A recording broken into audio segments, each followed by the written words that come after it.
Hola, bienvenidos. En este vídeo vamos a contestar una pregunta que me he sacado de un examen del año 2019 y que es esta que estáis viendo aquí. Se nos da este diagrama en el que tenemos un par de orgánulos y la pregunta que tenemos que contestar es esta que está en el recuadro amarillo. Si os habéis estudiado y habéis comprendido bien el tema del metabolismo, pues no deberíais tener problemas para hacer la contestación.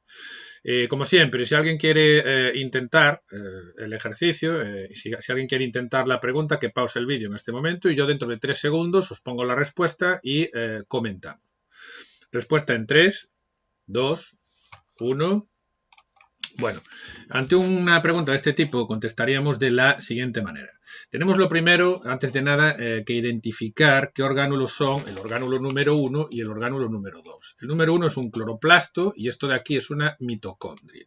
¿Yo cómo puedo saber que esto es un cloroplasto y esto es una mitocondria? Fijaos, en el cloroplasto hay dos cosas que me indican muy bien que se trata de un cloroplasto. En primer lugar, dentro del espacio interno del cloroplasto, que acordaos que le llamamos estroma, el espacio interno del cloroplasto es el estroma. El espacio interno de la mitocondria es la matriz mitocondrial. No confundir una cosa con la otra. Dentro del estroma del cloroplasto tenemos tilacoides. Los tilacoides, acordaos que son una serie de membranas, de orgánulos membranosos que aparecen apilados de esta manera que estáis viendo aquí. Solamente hay tilacoides en los cloroplastos. Las mitocondrias no tienen tilacoides. En las mitocondrias lo que sí vamos a encontrar son crestas mitocondriales, que son repliegues que hay en la membrana mitocondrial interna, ¿vale? Fijaos, aquí tenemos una cresta mitocondrial y aquí tenemos otra cresta mitocondrial. Entonces, ambos orgánulos son de doble membrana. Tilacoides en el cloroplasto, crestas en la membrana interna en la mitocondria. Con eso ya podré identificar los dos orgánulos perfectamente. Además, por los procesos que vamos a ver a continuación. En el orgánulo número 1, que es el cloroplasto, este de aquí, lo que tenemos es... tenemos marcado en el dibujo A, 1, 2, 3 y 4. Vamos a ir viendo lo que es cada cosa. Fijaos que tenemos aquí una molécula de agua que entra y da lugar a un producto que está marcado con el 2. Bueno, en el cloroplasto, ¿qué proceso es el que tiene lugar?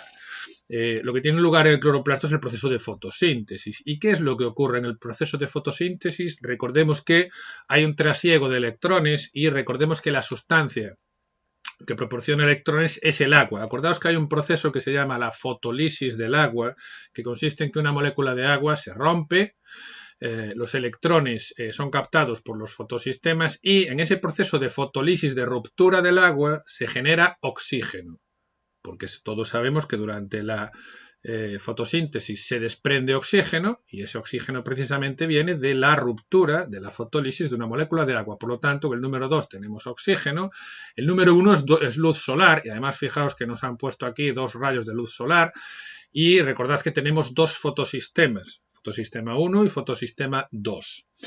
¿Qué es lo que ocurre con los rayos de luz solar? Que van a excitar los fotosistemas pierden electrones y esos electrones se produce un trasiego y van a terminar en una sustancia que es el NADP oxidado.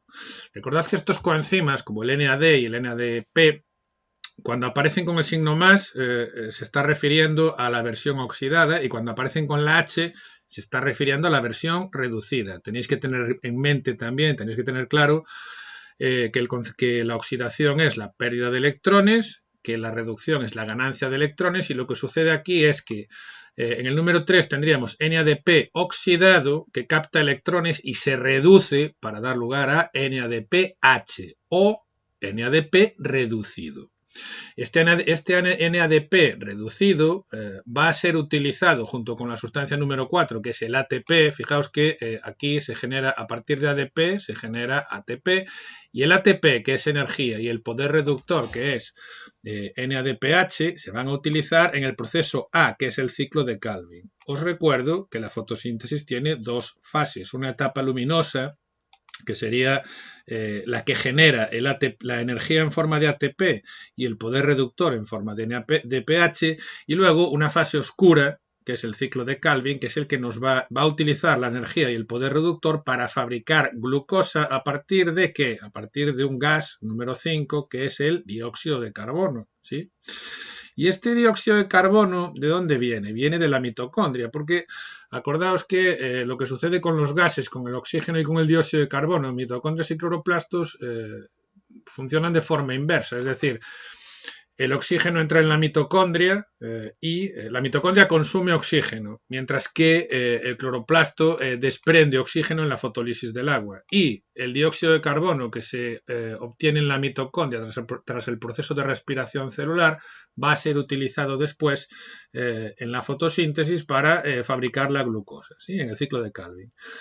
B nos está marcando un proceso que transforma glucosa en piruvato y aquí estamos en el citoplasma. ¿Qué proceso es, qué vía metabólica es la que transforma glucosa en piruvato? Es el proceso de glucólisis, ¿sí? Acordaos que en la glucólisis tenemos una molécula de glucosa que es catabolizada para dar lugar a dos moléculas de piruvato.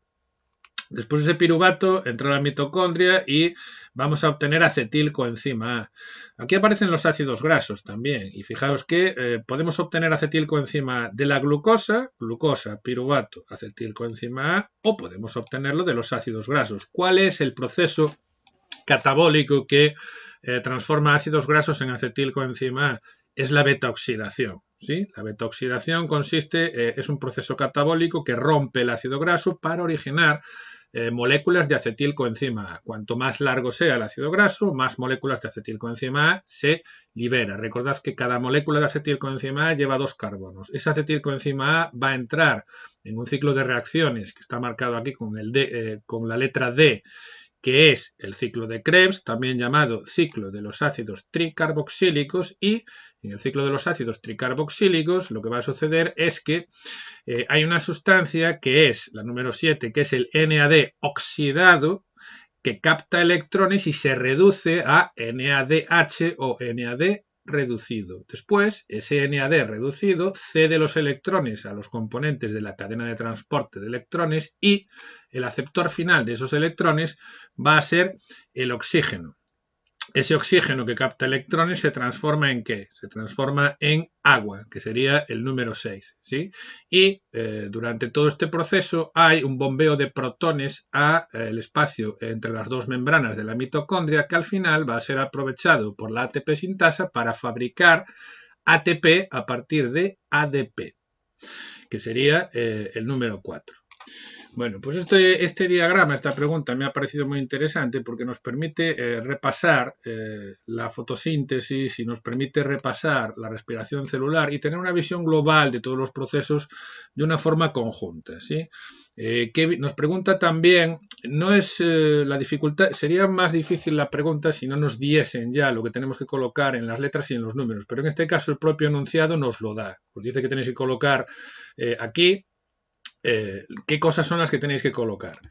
Y nos dice también la pregunta, nos pide que indiquemos qué vías son catabólicas y cuáles son anabólicas. Acordaos, 2 secciones en el metabolismo. Hay un catabolismo, que son procesos oxidativos de destrucción de moléculas, y hay un anabolismo, que es un metabolismo de síntesis. Por lo tanto, el ciclo de Calvin es una ruta anabólica, estamos fabricando glucosa a partir de dióxido de carbono, y son catabólicas la beta-oxidación de ácidos grasos porque se está rompiendo el ácido graso en una molécula más pequeña que es el acetilcoenzima A. Es catabólico el ciclo de Krebs porque lo que hace es los 2 carbonos que lleva una molécula de acetilcoenzima A los degrada a dióxido de carbono, y también es catabólico el proceso de glucólisis porque rompe una molécula de glucosa que tiene 6 carbonos para dar 2 moléculas de piruvato, cada una con 3 carbonos. Si alguien se ha perdido haciendo este ejercicio o no ha comprendido bien, no comprende bien la resolución, la contestación de esta pregunta, lo que tiene que hacer es repasar el tema correspondiente al metabolismo. Os dejo por ahí los vídeos correspondientes a estos procesos, la respiración celular y la fotosíntesis, por si alguien los necesita para echarles un vistazo. Como siempre, espero que haya sido un vídeo útil y hasta la próxima.